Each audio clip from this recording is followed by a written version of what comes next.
Know that nearly 100% of people in relationships at some point have experienced their significant other pulling away. Today we'll be discussing what to do when someone begins to pull away, using psychological hacks, methods, habits, and things that have been proven that work when someone does begin to pull away. For those of you, if it's your first time, I welcome you. For those of you, if you're back, welcome back. My name is Joe. I'm an entrepreneur, investor, business, life, and relationship coach.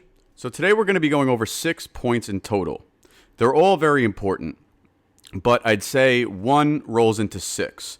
So we got to go through all 6 to the point to where you get to 6, you kind of understand it. Point number 1, to start it off, it happens, okay? Everyone's gone through it. I've gone through it before. Almost 100% of people have gone through it. You're not alone, all right? It's not just you. It happens to everyone with someone at some point. So let's just get that out of the way first. Number 2, and this is one of the most important ones of all to set the tone for the other 4. Do not freak out. Don't start compulsively calling them and texting them and calling them from a blocked number and calling them from anonymous numbers, going to the bar with one of your friends, getting drunk, getting in your car, and then just calling them relentlessly. Guys, this is the worst thing that you could possibly do. This person's already made the decision to take space from you.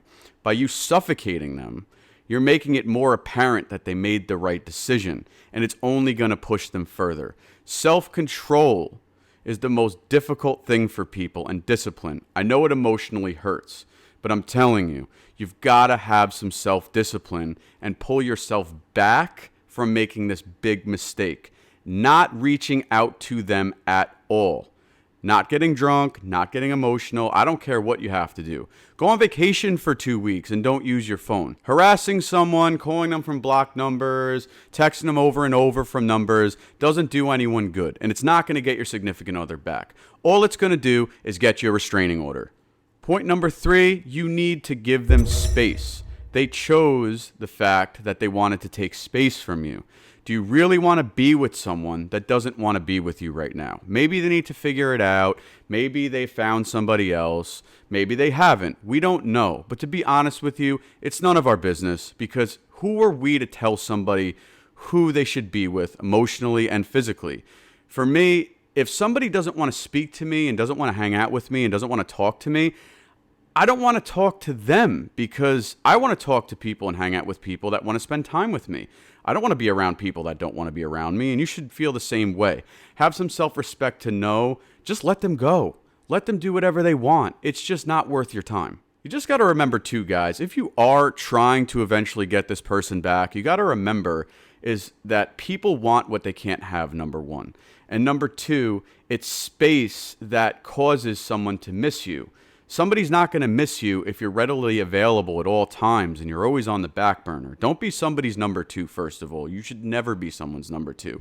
But if you're always in their face and you're constantly in front of them and they're always reminded of you, you're not giving them the opportunity to think about what actual value you've brought to their life and giving them the opportunity to actually miss you at all, because you're always in front of them. Give them space, guys. If you have any shot at making this work and them changing their mind down the road, you've got to give them space to decide that on their own. You're not going to force them to decide to want to be with you. There's no flowers, no gestures. There's nothing that you're going to be able to do to change their mind. The only hope that you have is giving them space, letting them miss you, and letting them remember what they've actually lost. Being in their face all the time is going to do the exact opposite. It's going to push them further. This is psychologically proven in relationships. Number 4, and this is a huge one for me because I see it all the time. Do not, and I mean do not, get petty. And what do I mean by petty? Oh, well, if I let him or her know that I'm dating somebody else, they'll get jealous. False. Oh, if I post pictures on Instagram of how much fun I'm having and being around other men or women, they'll get jealous. False. Oh, if I just, put something in their face and tell a friend of a friend that something happened and it gets back to them, they're going to want me again. False. Listen, people aren't stupid, okay? They know when you're trying to make them jealous. But when you're trying to make someone jealous and you're being petty, it means you care. And if you show them by being petty that you care, it means you're still emotionally accessible. It means you're not over them, which means you're still on the back burner. You think that you're getting over and making them jealous, like, oh, if they see me with somebody else, they're going to want me back. It's the exact opposite. They know that you're just putting it out there and putting it in their face because you're jealous of the fact they're not speaking to you. It's going to do the exact opposite of what you want. Look at me one more time. Do not get petty. That's one of the biggest points. If you need to delete them off social media, do it. If you can fester up the self-discipline to keep them there without reacting, that's even better. Why does that send an even stronger message? Because it means you don't care enough to get rid of them because you're not mad, so you don't delete them, but you're also not watching what they're doing, and you're also okay with seeing what they're posting on social media and you're not reacting. That's going to translate to them that you don't care, because who's able to look at these people were supposed to love me. This person loved me, and I'm posting stuff. They're not looking at it. So what do they have going on? Who are they seeing? Now they must love somebody else. That's what gets the wheels turning, not throwing something in their face. By you not reacting, by deleting or blocking, and you not looking and you not responding, that translates into you've moved on. And now if they want you back, they're running out of time. Number 5, and I'd say this is probably the most important point besides the next one, you need to work on yourself. You need to level up. And what aspects could you get better? Get your sleep. Do your studying. Work on your career. Go to the gym. Start going out and being around people. Be more social. Level up in all aspects in life. You'd be amazed by getting involved in fitness and really being on your diet and really working on your looks, your hygiene, your self-care, your skin. All that stuff's going to roll into helping with your confidence. When you're more confident, it radiates. Your energy seems more confident. People will be drawn to you. And I promise you, this person that you're without right now, you're going to get through it. Whether you end up together or you find somebody else, I can guarantee you that if you focus on yourself and level up, someone's going to come along sooner than you think. Or maybe you just do it for yourself and you work on self-love for a while. No big deal. Whatever you choose, that's completely up to you. Number 6, and this is where points 1 through 5 really roll in together once you've processed them.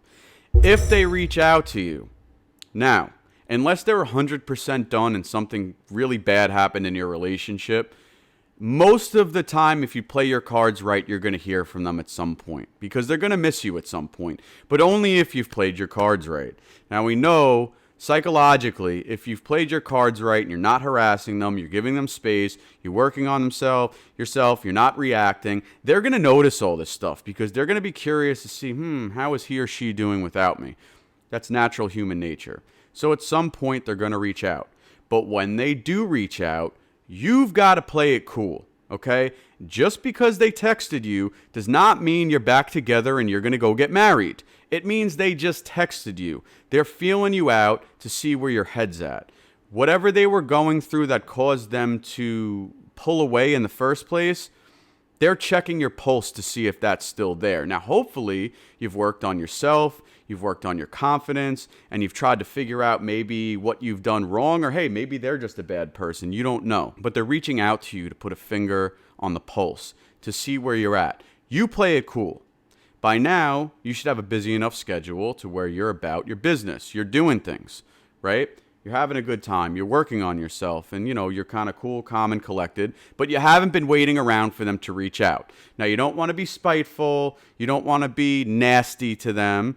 If you want to talk to them at all by that point, that's completely fine. But it's a casual conversation. Do not just assume you guys are going to get back together that day or the next day. You play it cool. You respond like it's somebody texting you or calling you that you've got zero chance with. Or pretend it's a cousin or a sister or a brother, someone that it's not going to go anywhere. Talk to them in the same manner, caring, but not thirsty. If you go into the conversation expecting that you guys are going to work things out and run off into the sunset and go get married, you're doomed. Play it cool, play these points, and this is your best opportunity to make things work. Best case or worst case scenario, you've got 2 good things that can come out of this whole thing. 1, you guys get back together. Or 2, you've spent the time taking the psychological and emotional steps to work on yourself and reframe your mindset and your confidence and your self-love to where if they don't come back, you're straight. And whether you guys worked things out or not, I can guarantee you by working on this stuff, you'll be in a much better position than you were when you started. Keep your head up, guys. I appreciate you watching another video. Tune into the channel and like and subscribe if you haven't already. If not, check you guys on the next video.